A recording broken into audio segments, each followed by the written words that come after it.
Sir మనం ఇంకొకటి బయట ఇప్పుడు మార్కెట్‌లో చూస్తాం కదా! మనము బాటిల్స్‌లో ప్లాస్టిక్ బాటిల్స్‌లో వచ్చే వాటర్ కానీ, క్యాన్స్‌లో వచ్చే వాటర్ కానీ, అదేం వాటర్ అండి? దానివల్ల అడ్వాంటేజెసా? డిసడ్వాంటేజెసా? అది కూడా కొంచెం మీరు మాకు చెప్పాలి వివరంగా. సార్ మేడం, ఇది మనకు 20 లీటర్ ఇవాళ రోజు మనం ఎక్కువ చూసేది 20 లీటర్ బాటిల్ చూస్తూనే ఉంటాము. ఆ 20 లీటర్ బాటిల్ కూడా మనకు ఆరో వాటర్ ఉన్నది.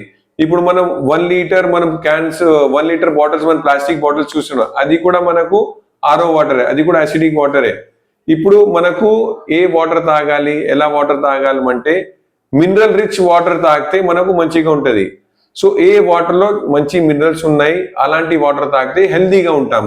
మనం వాటర్ చూసాం, మనం జనరల్ ఏం చూసాం, క్లియర్ గా ఉన్నది అంటే మంచి వాటర్. మనకు మంచి వాటర్ తో పాటు హెల్దీ వాటర్ చూసుకోవాలి. ఏదైనా హెల్దీ వాటర్ అంటే మనకు మినరల్ రిచ్ వాటర్ ఉంటే అప్పుడే హెల్దీ వాటర్ గా ఉంటది. సో ఎప్పుడైనా జాగ్రత్తగా చూడండి, క్లియర్ గా ఉంటే మోసపోకండి.